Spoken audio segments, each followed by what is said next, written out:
আসসালামু আলাইকুম ভিউয়ার্স। আজকে আমরা করে যাচ্ছি খুব গুরুত্বপূর্ণ একটা উৎপাদক বিশ্লেষণ।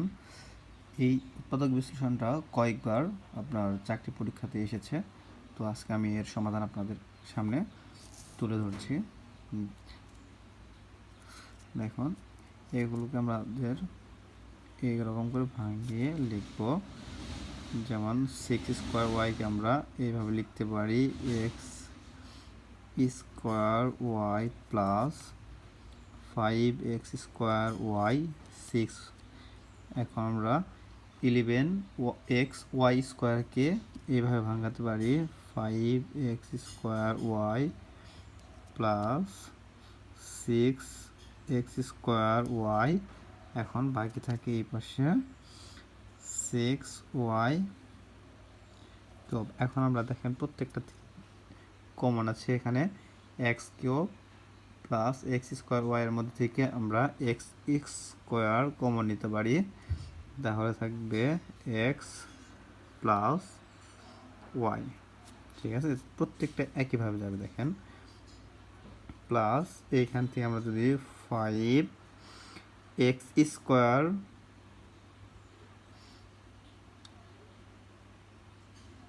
y, এখানে একটু মিস্টেক হয়েছে, স্কোয়ারটা এখানে হবে না, হবে ওয়াইয়ের উপরে।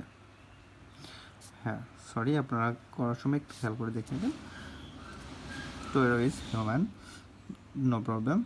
ওকে, আমরা 5xy কমন নিতে পারি। xy যখন কমন নিব তাহলে এইখান থেকে আমাদের আসবে x আর এই পাশ থেকে আসবে প্লাসের y। ঠিক একইভাবে 6 কমন, এখানে y² এখানে y³, তাহলে y² কমন যদি নেই তাহলে থাকবে x প্লাস y। এখন সবগুলোর থেকে আমার x প্লাস y কমন যায়, বাকি থাকে কি x² plus 5xy plus 6y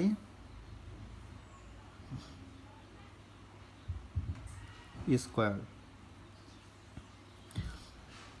এইখানে আবার আমরা ভেতরের কাজ করতে পারি, আবারও মিড টার্ম করতে পারি। যদি 3 দুগুণে 6 হয় তাহলে আমাদের যোগ করলে 3 এবং 2 5 হচ্ছে, আর গুণফল আমাদের 6xy x² y²। ওকে, সেকেন্ড টাইম